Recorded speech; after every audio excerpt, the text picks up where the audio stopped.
Everybody, welcome. This is Cameron Oliver, CEO of Track Software. Super excited about all the content that we have prepared for today. For those who registered or remember registering, sometimes that's the biggest question at this point. The sponsorship activation leadership blueprint. So hopefully what you're going to do, we're really excited. Today is all about kind of proven playbooks from the sponsorship leaders actually doing the work at scale and some of our favorite track customers. So I'll say that right from the very beginning. Because the reality is that most teams don't really struggle with ideas, don't really struggle with the concept of sponsorship, but really they struggle with the execution. And so too many moving pieces, too many stakeholders, too many deliverables, right? And so at some point, things start to break, or at least get really hard to manage. So today, we're really excited, and I'll let my guests introduce themselves in just a second, but we're really excited to get super practical on the playbooks, sports entertainment reference there, playbooks on how to actually get some things done in a sponsorship department. So set the table a little bit. What does great activation leadership look like? How do teams operate behind the scenes? What have our panelists learned from their years of experience in doing that? And then what are those playbooks? How are they created? And what makes them repeatable instead of being reactive? So once again, I'm Cameron Oliver, CEO at Track, and I will be moderating today. So my two panelists, which I'm going to sneak my screens over to make the introduction here. So first off, from the San Francisco 49ers, we've got Michelle Rosar, and I'm going to let her introduce herself. Thank you, Cam. I appreciate it. Excited to be here. So thank you for taking the time out of your, for some of you afternoon, some of you late day to listen to this.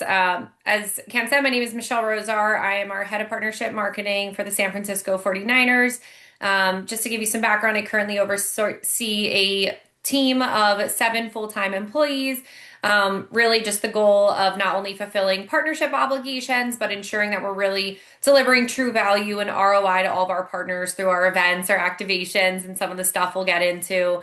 I formerly worked in Major League Soccer in a similar capacity and a weird set in higher education at one point. And then prior to that, worked on the agency side. So I have different viewpoints of, the sponsorship world coming from the brand side, but also on the team side. So really excited to talk to you all today.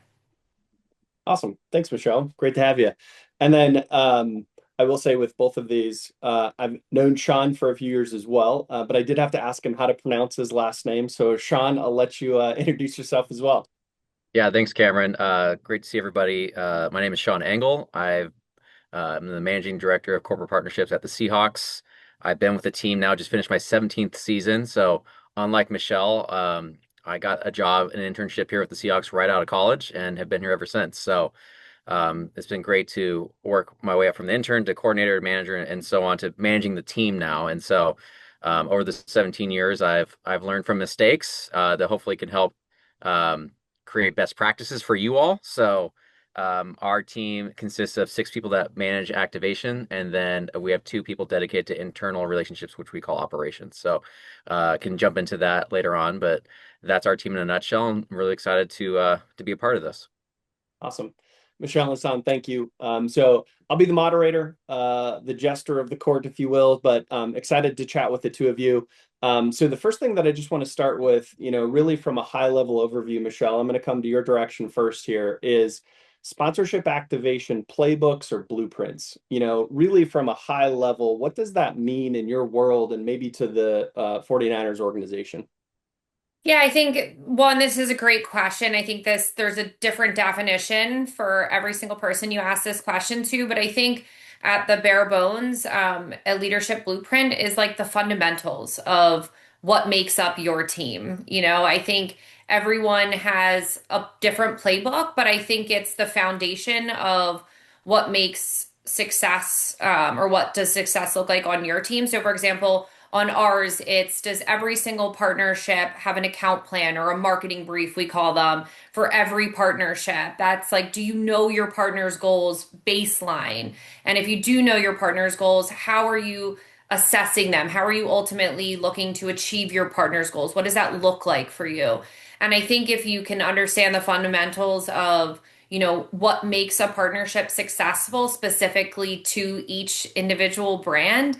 I think that really sets you up for success with a leadership blueprint. I also think aligning your team on best practices. So having a level of like consistency.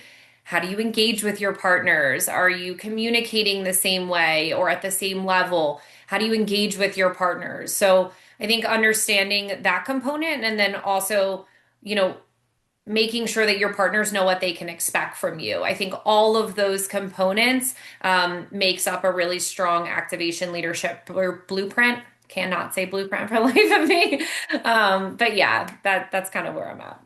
Awesome. Thanks, Michelle. And I think what's key here, and maybe I'll touch on this, Shaun, as I come to you on the next part of the section, is leadership and scalable systems and processes are not a sexy thing to talk about, I think, at times when it comes to activation. So for everybody on the call, I think there's a mix, and I see a lot of familiar faces, both on the brand side activating, on the property side activating, sports and music also on the call. And so hopefully you'll see that the common denominator across activating is going to be some of those systems and processes, especially from, a leadership perspective. So I'll touch on that. And then Shaun, kind of with that, maybe your perspective, and then maybe touch on, what does the day-to-day look like for somebody sitting in your seat trying to lead activation across, the complexity that is, an NFL club 365 days a year. Yeah, I would say for me, it's identifying what the team needs. I think our core competency is we have a really talented activation group, and they just do a great job of getting stuff done, going through the playbooks like Michelle mentioned. But my role is really to like look out and up and ensure that we are identifying roadblocks as they may come up throughout the season, and positioning the team for the most success. So something that I really focus on from our group is, what's 3 weeks ahead, what's 3 months ahead, and so we identify those as a group. But my job really is to help ensure our internal teammates, other departments are all kind of in line on staying that far ahead of everything, just so that we have a decent runway for each game or campaign. I love that. And I think, thinking about successful activations, defining success in part of that playbook is also, Michelle, I'm guessing, coming to you on this one, as you go and bounce through goals and objectives and marketing, and how do you layer all of that together? Part of consideration, obviously, are fans and partners, and then the internal stakeholders, which is an entire section that we're going to get to. But tell me about the leading a team and trying to thread the needle, if you will, for each of these partners and the complexity that sponsorship is. Yeah, it's a hard thing to grasp, but like you can't treat every partner the same. And while I think there's something to be said about being consistent in how you communicate and making sure that you're streamlining processes, to what Shaun alluded to is there's always going to be roadblocks and things that come up. And so what does success look like for each partner is going to be different. And so how you handle and treat a partner when it comes to their goals and what they're looking for is definitely going to be something you have to treat individually. So, one thing I can say is we start every conversation with our partners from the moment they're onboarding all the way to the end by asking them what their goals are. And not only understanding what their goals are, but how do you actually measure success for that? And so I think being really successful as a team is understanding that like it's okay to pivot throughout the year if an asset isn't working well or if something that you're doing is just not successful, whether it's, the execution on our end, or maybe there's another department you're working with that you're leaning on and it's just not working out. So it's working with your team to come up with creative and unique ways to pivot on the spot and really be flexible in how you execute because success really does hinge upon the goals of your partners, but also internal goals. And if you're not meeting those, like how do you quickly adjust and work as a team to get there? I love that. And I think, Shaun, I'm going to go to section two here, kind of that Yep. goes right through Michelle's question and answer there a little bit is from sold, where we have expectations that are set, which from an activation side are sometimes with us in the room together and sometimes are different, all the way to delivered, which we'll talk about a lot in the delivery of this, all the way to recapped. And so, Shaun, maybe from your perspective, each partner's different. Like, what are the main steps that you instill in your team that they follow every single time? Once again, kind of going back to that playbook. Yeah, I would say I like to even kind of take a step a little bit further back on our workflow. So every February, we have an internal meeting with all of our other departments to identify revenue driving opportunities for corporate partnerships.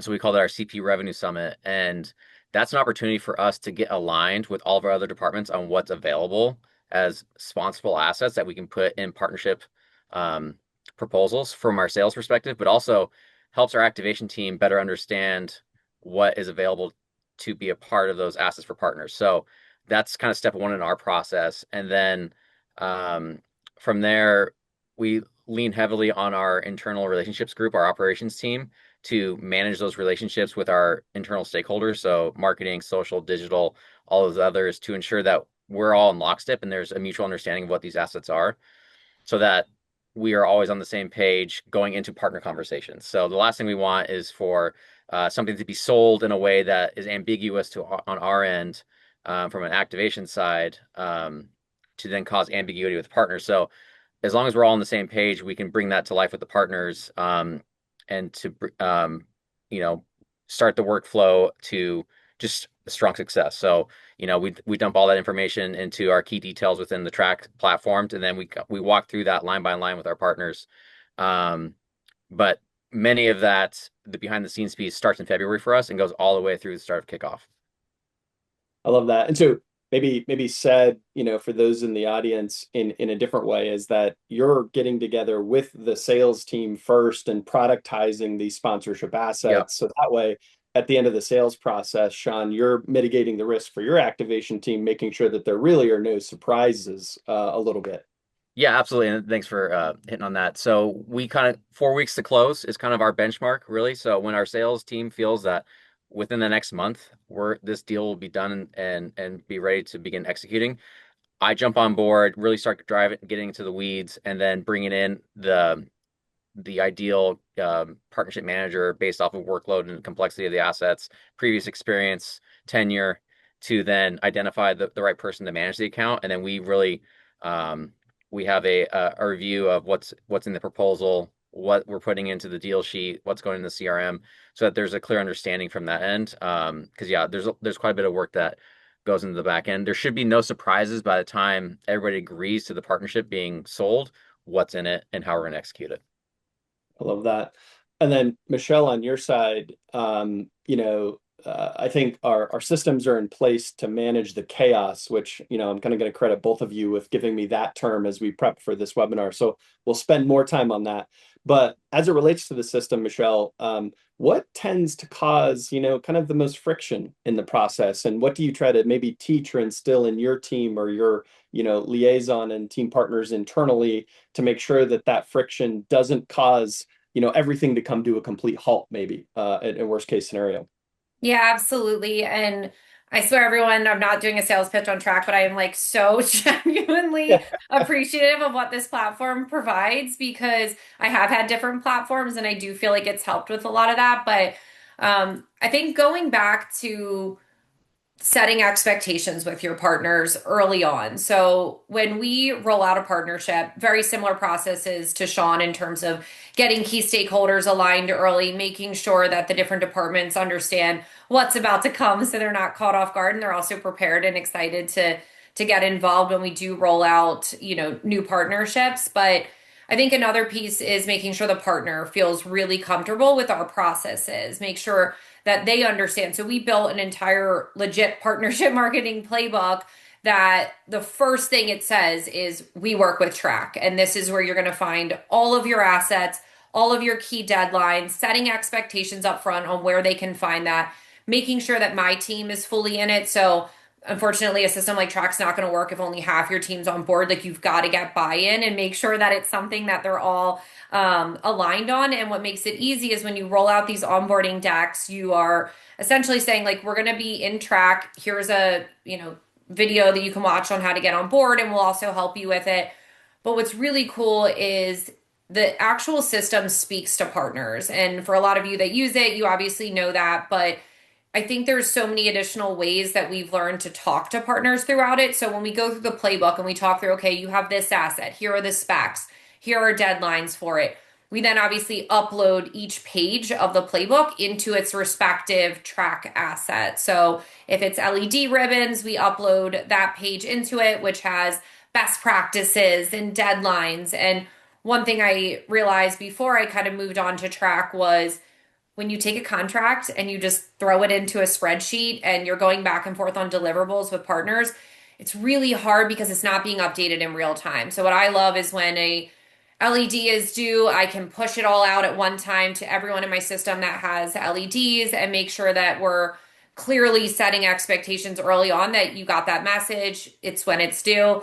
Talking to Shaun yesterday, I love that he's saying he sticks to deadlines and doesn't give buffers. I think that's really like fun because it's really holding your partners accountable. But in all reality, like when you set expectations early and you clearly outline like where they can find things, it's so much more convenient. If you have things in a million different places, it gets really confusing for partners. So having that playbook, being able to upload it into Track and allow them to see all the resources in one place with key deadlines has been really successful in avoiding chaos. And also as the season gets to a close, you can see like, wow, there's a bunch of assets that maybe the partner missed, do you go into make goods or is that really on them that they didn't, leverage those assets that you've talked about and set deadlines for? So a lot of conversations to come. I know we'll get into some of that later, but yeah, I think it's a really great way if everyone is on board. I love that. And appreciate that in the purple call out, we'll call it. And Shaun, on your side too, I think you talked a lot about onboarding, what to expect. And I think the term you even used was back to basics at times, right? When things start getting a little bit crazy. But what are some things that I think conceptually track works in a weird space that Michelle just kind of defined between what is too templated and what can be customized, and making sure that the partner's probably feeling a lot of those things, Shaun, that you're feeling in that, close of the deal and the start of the actual activation. So I guess from your perspective, Shaun, how do you create that sponsor experience right from the very beginning in onboarding that makes it not feel templated-y? And I say that as Track, which is like an activation template tool, but like, how do you do that in that first maybe few critical important days and weeks when somebody becomes a partner? Or also say, just to make sure the audience knows that it also is when the season turns over to next year, right? And goals and things change. But what's an important part of that starting point, Shaun, for the activation season that's upcoming? Yeah, I would say step one, everybody needs to be aligned on what the measurable goals are. Up front, if the partner's not telling you their why, then you're going to be taking a lot of guesses and could be going down some paths that necessarily um, you don't want to go down. And so I think the best way to do that is let's get it all out on paper. Let's go through the exercise of identifying the goals and objectives for each asset. We then take those notes and we dump them into our track platform as well, similar to what Michelle was saying. Like, if there's any ambiguity, you can quickly click on that task within the platform and identify what we all agreed upon as the goal. And then after we identify those measurable goals, we then return back to them and we share with the partners opportunities to help improve our home field advantage. For the Seahawks, everything we do needs to connect to the home field advantage and creating that ultimate atmosphere. Our football team calls it chasing edges, and we take that seriously on the activation side.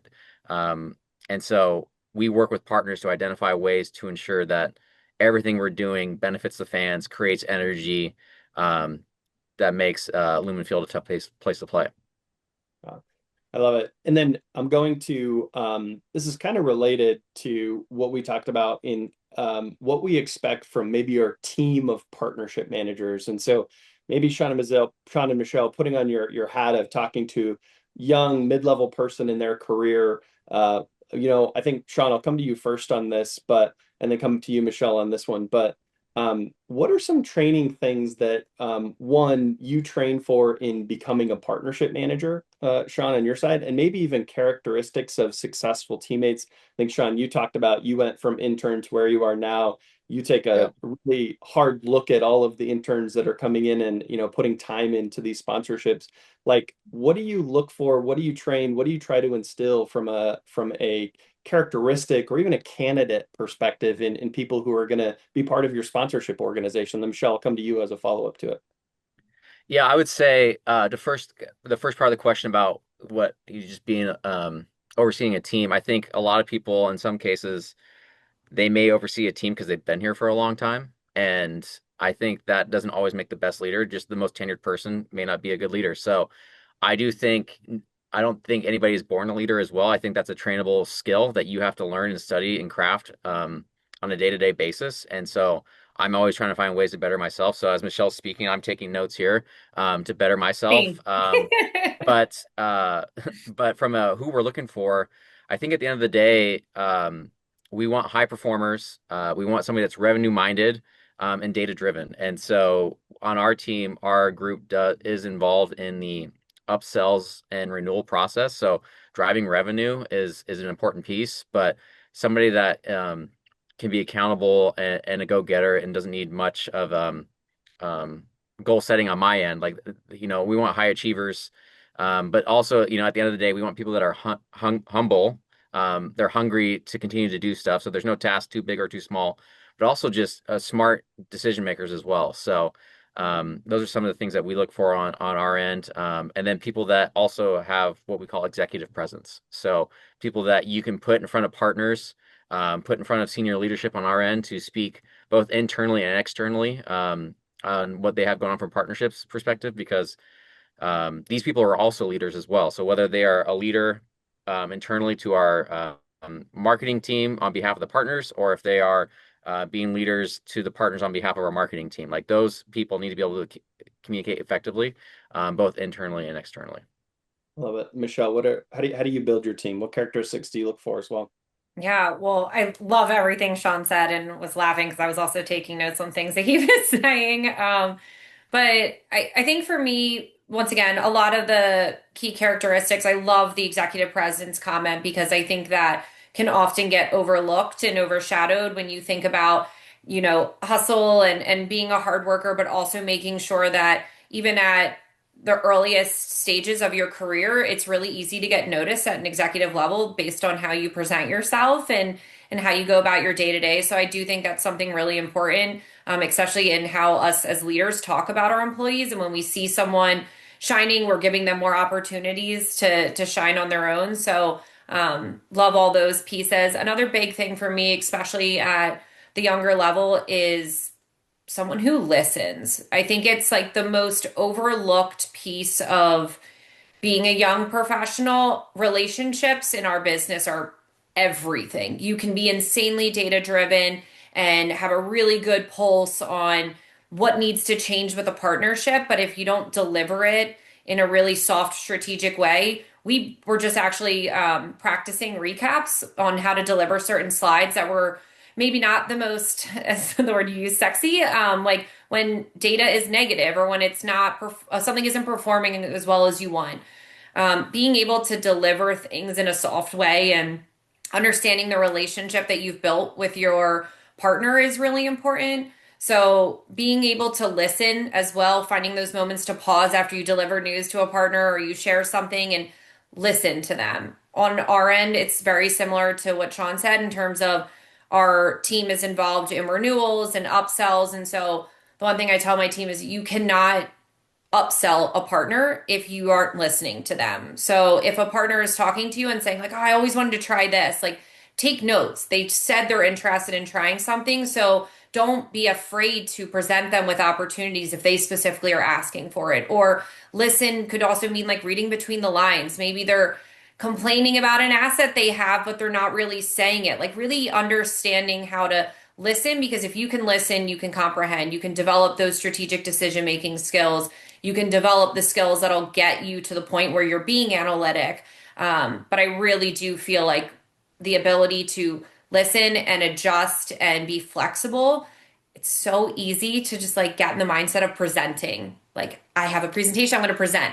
But when you present and you stop and you listen, you really hear so much more than maybe you wouldn't have if you would have just been in presentation mode. So like the ability to stop. I love that. And then Michelle, I'm going to come back to you on this because I think I'm going to connect all of these hopefully in a really good way as we talked about expectations and setting up goals. And then you brought up a really good point in our prep, which is intervals for permission to almost come back in and check back and say, are these still your goals? Businesses change maybe in 2026 a lot more often that they changed in, back when I first started. I won't say the year, I should say that. But are these still your goals? And so I think you talked, Michelle, a lot about investing in your team, about giving them permission to go back and recheck with the sponsor to make sure that are these still your goals? Is it a specific time interval? Should it be on demand? But maybe talk a little bit about setting expectations from the beginning and then revisiting these things and maybe what you instill in your team to go back and have the confidence to go do that. Yeah, I think touch points throughout the year are always key and important, even with partners who you would deem as like smaller. Maybe they have really simple assets. One of my employees noticed that one of their partners just had a suite as a part of their partnership and was really insightful in terms of like building a good relationship with this partner and made their entire day when they had their suite for the one game that partner is now interested in wow, I didn't realize we could do so much in talking with this person. I learned so much. So I think those key moments of checking in with your partners and just treating every single partner like they are the biggest partnership you have. I mean, obviously, you got to prioritize certain things, but that is really key in terms of like how you treat someone and check in on their goals. Prior to this call, I just had a recap meeting with a partner, and we start the recap with here are what your goals are. Everything we're going to talk about should align with these and help achieve them. And then at the end of it, when we talk about key learnings, the first thing we do is go back to the goals and say, now that we went through this year and how we either achieved or didn't achieve or opportunities to achieve your goals, are these still your goals? And just in this last one, the partner was like, yes, but let's like flip the order of them because now we're actually focusing on this one a little bit more and we're drawing out what that goal looks like to us. Instantly it changed some of our key learnings that we realized we had on the other slides, but that was awesome because now we're not wasting our time talking about next steps and where we go next if their goals have already shifted. So it really is sometimes uncomfortable to be like, hold on, are those still your goals? Like, is this really what you want? And like reading through them. But as silly as it is, like taking that moment to do that really pays off in the long run and shows that you're okay with adjusting assets and pivoting if things aren't working the way that they're supposed to be.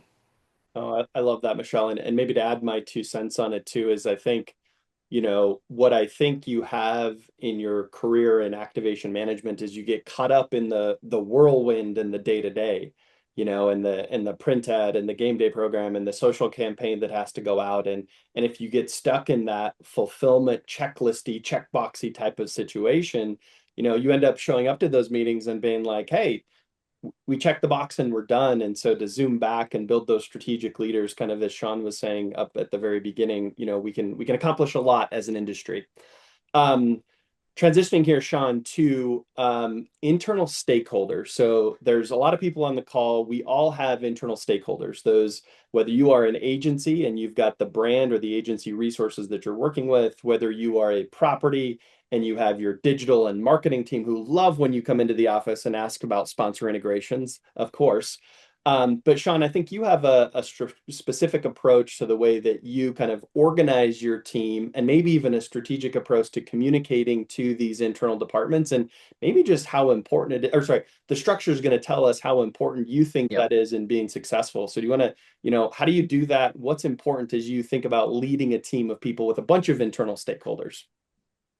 Yeah, happy to. I think so we have two people on our team, which I would love to grow this team um, as the seasons progress, but something relatively new that we've piggybacked from some other teams that we've met across the league, and that's we have an internal group that we call our operations group. And so they are responsible for ensuring that we have a voice within the other departments and vice versa. So rather than myself, Michelle, Cameron, Ben, we all have our different accounts and we reach out to our social media team like, hey, can you do this? Can you do that? Or hey, we need to post for this.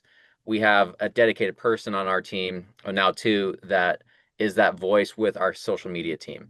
And so that person is an expert on what our social media team's goals and objectives are, and also our partnership pieces there. So we don't need to bounce back and forth. We have one person that they can also go to as well. So um, that's kind of the high level piece on the operations group. Um, because at the end of the day, our internal partners, our teammates with other departments are just as important as our external departments. We, as a corporate partnerships team, we don't have assets. We don't have anything to sell. So we really, our responsibility is to identify what our teammates are doing at a high level and find like-minded partners to join up with us to help drive organizational revenue through all the great work that's going on. Um, and so we really pride ourselves in building those internal relationships, making them as important as our external relationships. I love that. And then I grew up in the college athletic space, and I remember kind of related to what Shaun just described was if our team can sit in that social media meeting room and planning session and hear 4 or 5 things that our partners could add value to, that's a huge win, right? Whether that's a opportunity, a prize wheel, right? Sponsors can add Yep. value to that. And I think Shaun, knowing their goals and objectives, even if you're that same person, can also go a long way as you bring those sponsors into this discussion. And Michelle, I think you brought up a really good point with internal stakeholders that was like, at minimum, let's agree on a system and process. And so when all the chaos and whirlwind of the day-to-day starts to happen, or the planning of kickoff or puck drop or whatever it is agree to the systems and processes to, as much as we can, maybe avoid the chaos. Do you want to add a little bit to maybe that one? No, spot on. And I do recommend for everyone on this call who doesn't know Shaun and their model, it is really cool the way that they do things over there. It's definitely like a unique take on things. So I'm sure he's got some really cool case studies if people are interested. But yes, I totally agree. Spot on what Shaun said on like you literally can't do anything in our roles if you don't have good relationships with other teams because we don't have assets.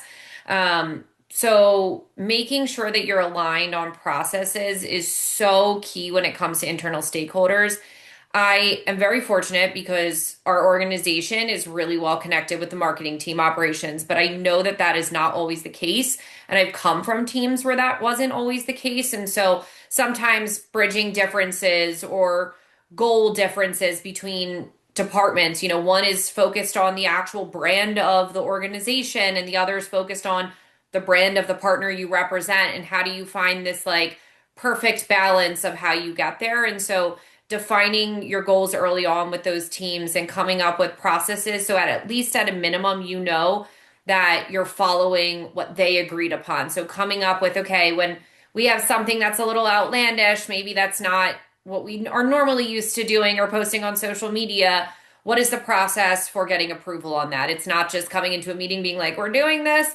It's going through a channel. Okay, maybe if it's a little more crazy, we're going through the head of our digital first, running it by them. And then once we get like the blessing, then we're kind of going through and kind of working through what the rest of that process might be. So I think for us, it's coming up with like looking at things that didn't go well, looking at things that might have broken in the past in terms of communication and finding really clean lines that no matter what happens or agreements, disagreements, you know that you have a good process to kind of hold as your backbone.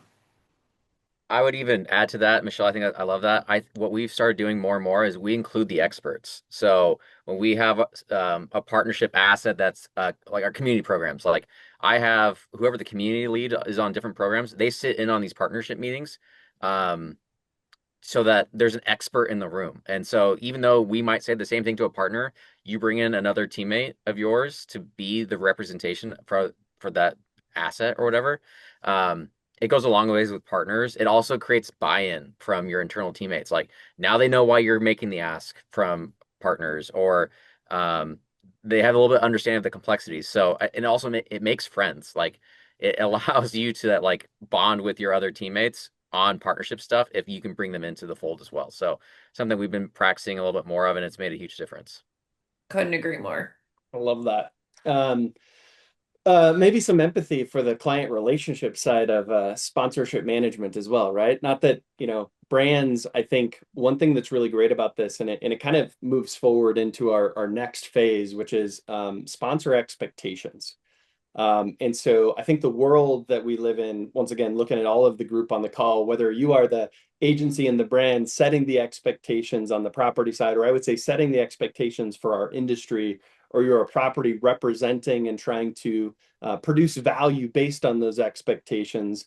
A lot of it comes down to, our typical terms are called proof of performance and recap, right? What is proof of performance? What is a recap? And I think, Shaun, I'll start with you on kind of just the perspective on recaps, right? We've set expectations, we've revisited them, kind of like as Michelle said, at the intervals we want. We're having discussions about goals. How do you present and teach your team and scale your team about recaps or proof of performance or whatever we want to call the kind of process of our industry of the latter half of it? Yeah, I would say ask your part. I mean, at the end of the day, we need to present information in a way that is valuable for the partners and the decision makers within the organization. So, not every recap is the same, probably for your partners and how they want it explained and when they want it. I personally, I would love to share data as real close to real time as possible with partners so that they're in the know as we go along. And I always make the joke that like I would love for there to be no recap season. Like let's just go straight to planning. Like why talk about the past if we don't need to, if we are talking about it real time. So we're all aligned along the ways. And so um but we do have some partners that want the formal presentations because that's their process, which is great. But we like to present information in a way that it allows our day-to-days to report up to the decision makers. So we're very mindful of how we explain the data. Sure, metrics are important, but we're also telling a story and not just showing you got a million impressions, but what does that mean to their business? So that's a piece that we go about there. But also like on game day, I I'm constantly on social media. I'm in a position where I can see the TV broadcast and I'm pulling clips. I'm texting my partners on a regular basis, so they are excited about their signage that we just had on the broadcast in the stadium, and making them feel like they're a part of game day if they're not in the building. And Michelle, I think you brought up this is where that customization versus template versus what's in your track portal becomes kind of the a different approach from your perspective. I shouldn't say different, but a customized approach per partner. So what is kind of your approach to that proof of performance delivery recap discussion, and what do you try to instill in your team? Yeah, I think this is like the tell-all discussion that every single partnership marketing team has. And I don't honestly know if there's one perfect formula. I think over the years we've slowly tweaked presentations based on what has worked and what hasn't. We use the DigiDeck platform and we build out templated slides that like there's the season recap of the partnerships, like the 49ers as a whole. Then it dives into, the partner and their goals, and then every asset that kind of aligns with their goals. It ends with key learnings that we found, and then it dives into like a partnership roadmap for the season ahead and what we should focus on at each month to make sure that we're strategic. There are some slides within there that, like myself and my boss have built, where we feel like is key to making sure the partner understands where we're at with the season. But that being said, every single partnership recap should look different. So I tell people like if these four slides in the front do not make sense for your partner that you're presenting to, delete them or put them at the back as an appendix if they want to view them later. If our social metrics mean nothing to this partner because they don't have anything social, either take it out or if you're trying to pitch them on getting social assets, put it in. So we're always having conversations about how are you tweaking this? How is it being customized to the actual partner? I love the conversation around not just showing metrics. Like we had a great conversation with a partner where we were presenting data to them and I was like, you have had millions of impressions from this asset, but the asset had a QR code that links to their system. I was like, are you getting anything from this? Like, is the QR code working? Are you seeing good results? Because yeah, you could have a million impressions, but what does that actually mean in terms of is it driving traffic to where you want it to go? And if not, maybe it's not the asset for you just because it's delivering great impressions doesn't mean it's the right fit. So, Shaun brought that up, and it's a good point of like talking through and storytelling, like why the data you have is important. Because you can look at your track account and you can see that everything is checked off, but that doesn't mean you actually achieved your partner's goals.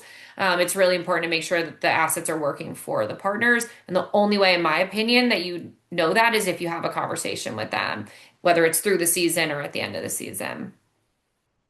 Yeah, I love that. And if, adding to that, I think what we heard as well is every partner is different and maybe loud and clear. On the track side, we work with brands as well. And sometimes the recap in its traditional 180 slides is not required. So maybe that's a breath of fresh air for some of the folks on the call who do not like to go into the office during recap season, as Shaun likes to call it. But if you can, and if you've set those expectations at the beginning, I'll say, which are the best practices that we've heard up to this point, and then you're revisiting those goals and objectives, sometimes that doesn't mean 180-page, visually pleasing, Photoshop designed, beautiful thing that can't be emailed because it's too large, right? We've all been in that situation. It doesn't always have to be that way, which is awesome. And whether that's, and I'll say it just to kind of, whether that's a multi-million dollar NFL sponsorship or if that's a local community sponsorship that you're driving locally in your city, state, region, or whatever. Um, let's talk about expectations, recap, proof of delivery, the chaos of relationship, but also some things don't go as well, right? Sometimes they go sideways. Sometimes they don't go as expected on social. Sometimes our TV timeouts don't go as expected, whether it's in the stadium or Shaun, you've got the 12th man that basically, you've got some high energy moments that sometimes people don't like to run a nice little sponsor integration during, because that's an important part of the game. But what causes some of those things, Shaun, from your perspective? And then what do you do maybe from a sponsor expectations? Yeah, I would say at the beginning, and I think we talked about this in our planning one, is like when there is no process, there is chaos. So, um, there are times where, minus game day, where things might go awry, and I tell the team like you're only as good as your backup plan, and so you need to start thinking through what are some of the obstacles we might face with a plan like this. So you need to have these answers or these questions answered before we start executing. So that helps creating process plus backup plans. But then when on a game day, we really pride ourselves in the home field advantage, and we also pride ourselves in ensuring that partners' um, in-game moments are also enhancing game day or the home field advantage. But there are some times where there are moments in the game that it's coming down to the wire, and cutting to a partner promotion rather than a hype moment may not live up to our core beliefs of the home field advantage. So there have been a few times, although not often, but with in the NFL season, you only have 10 home games. So um, there are moments in time where we don't run those moments, and we have to have that conversation with the partner. And where we fall back on is our process and our philosophy of home field advantage. We must win. We must, we need to take care of business on the field, and we will find new opportunities to either add you to something that is currently unsold. We can run your feature multiple times.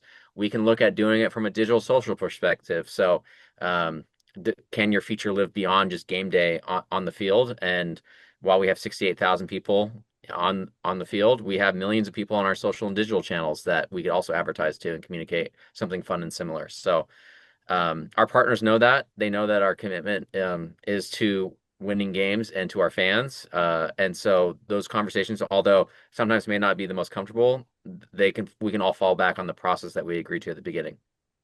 Yeah. And there's a lot of stake, Michelle, right? That comes with 10 home games. And so what's kind of what do you instill in your team and how do you approach that, Michelle, at the 49ers?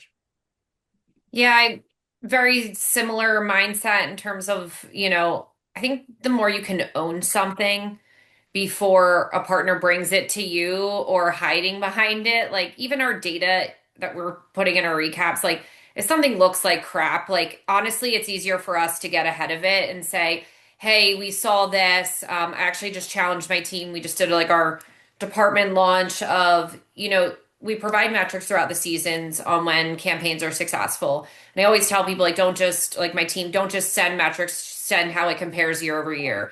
And I was like, a cool thing would be to platform or mid-campaign, like shut it down if it's not working, or sit down with the partner and say, hey, listen, like we realize like we're launching all this stuff at the same time you're, email, but whatever it is that you're doing is happening, real recognizing that it's not performing as well as we want it to. We're actually going to bonus you another one because we realize that like it conflicted, or just like owning things that maybe we could have controlled better. We're busy, and the season, to your point, it's so rapid and quick, and it's really hard to prevent mistakes from happening or prevent opportunities for make goods. Even like, making sure a certain social campaign will hit a certain metric. If it doesn't, sometimes saying like, okay, maybe that one didn't work. Maybe it was the message the partner tried that you tried to convince them not to do. So it's like understanding what the root cause of it is. I don't love to do a million make goods. I do actually think it sets a bad precedent. So I think it's identifying where we went wrong and where we could make good, and where maybe a partner slipped up. And sometimes it's that strategic decision making skill that Shaun mentioned at the beginning of, is the partner, and I empower my team to make these decisions all the time. Like, is it the right thing to do? Should we be giving it to them? Should we not just be saying like, oops, sorry, sucks, it didn't perform as well as you wanted it to. So just making those strategic decisions in the moment. Yeah.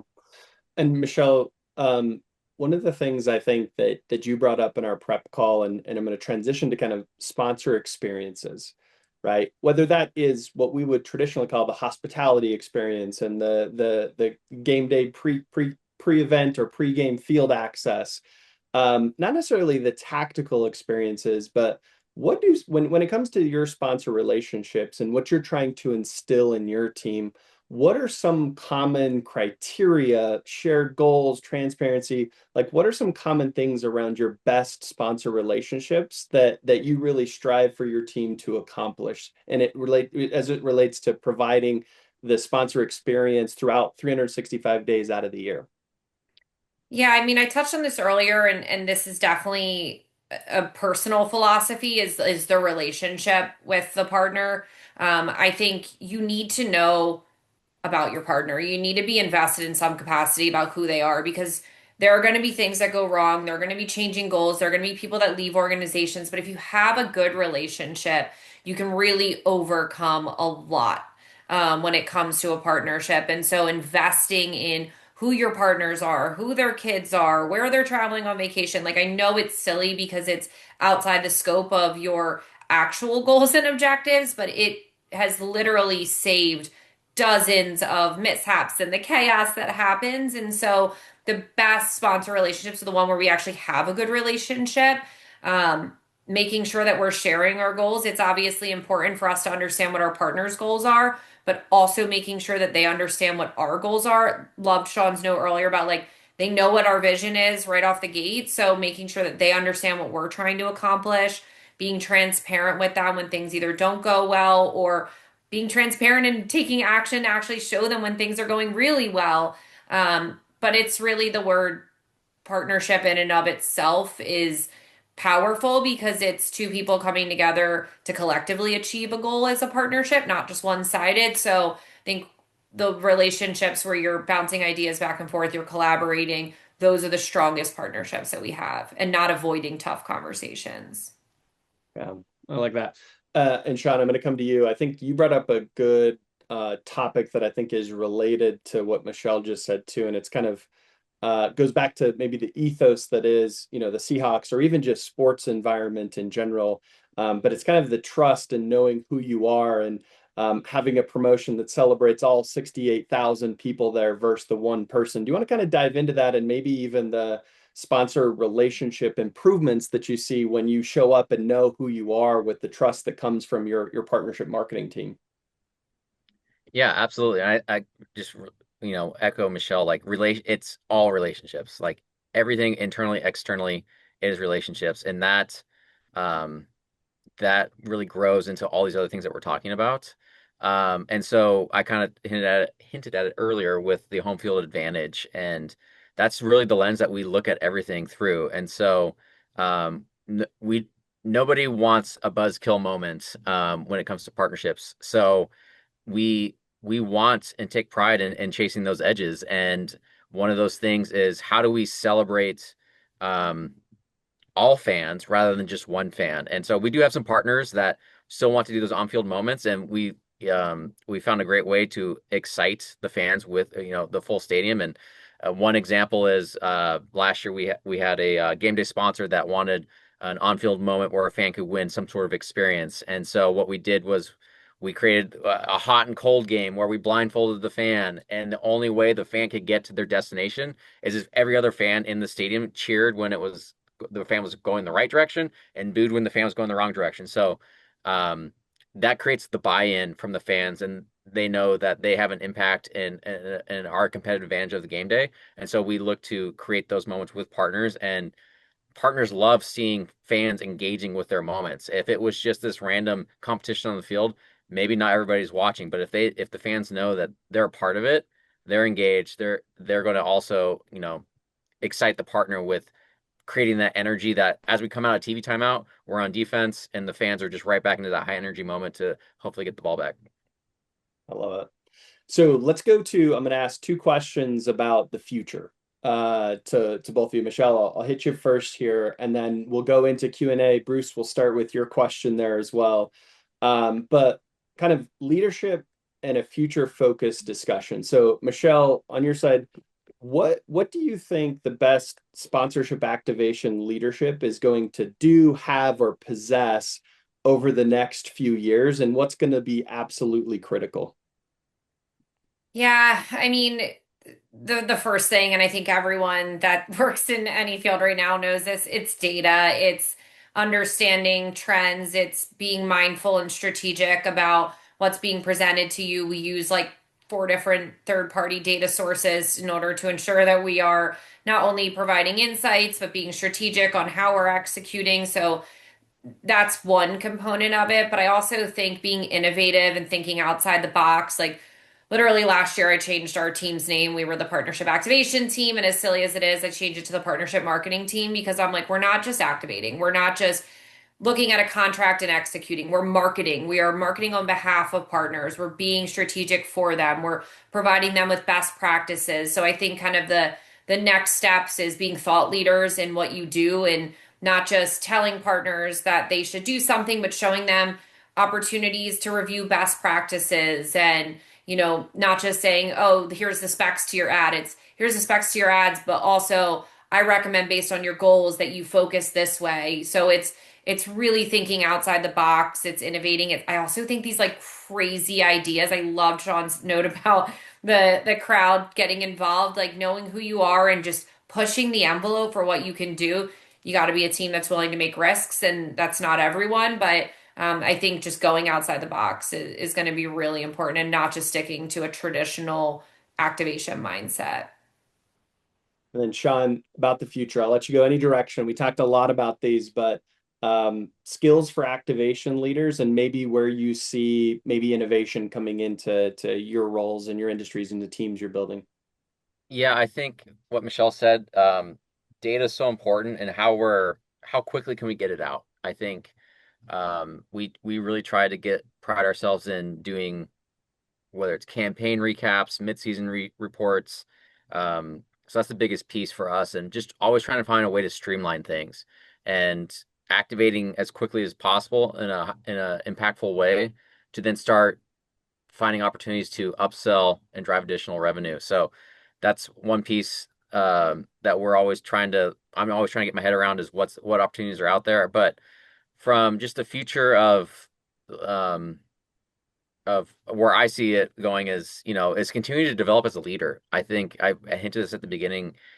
I don't believe that everybody is or that we're all born leaders. I think um it's a major responsibility that we have in this industry, and you have to put in the work on your own end to really drive that and become the leader that your team needs, and then instilling the power for your team to also be leaders. So be leaders with partners, be leaders internally. Like those are some key um, elements that helps them grow in their careers as well. And some opportunities that you might feel are more turnkey for you are huge opportunities for your team to then take ownership of things. And yeah, so I think that's a piece that as you look to evaluate where you're going in the future is how do you create leaders on your team?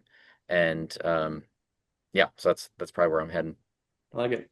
And Michelle, I'm going to go into the Q&A session and throw it to you with a few minutes left here. And I'll Bruce's question, I'll just read it exactly as he typed it in there. Thank you, Bruce. How do you ultimately measure success for each partnership? Do you use an objective scorecard or is it more subjective?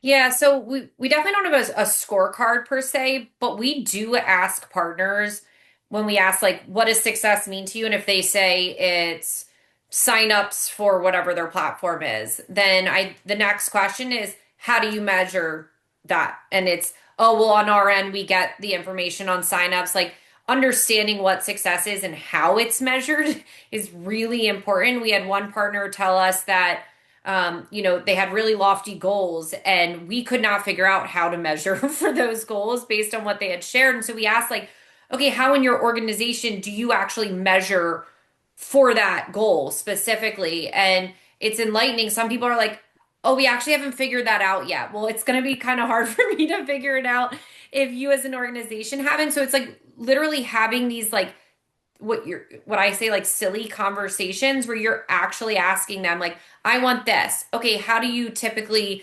measure whether or not whether or not you got there? And I think we're insightful as well. We find unique ways to say like okay, I think we can help you get there through maybe your brand lift went up in terms of awareness or consideration is what we look at. So I think there's ways to help partners, but honestly, like asking them is genuinely the best way to understand how they legitimately measure success.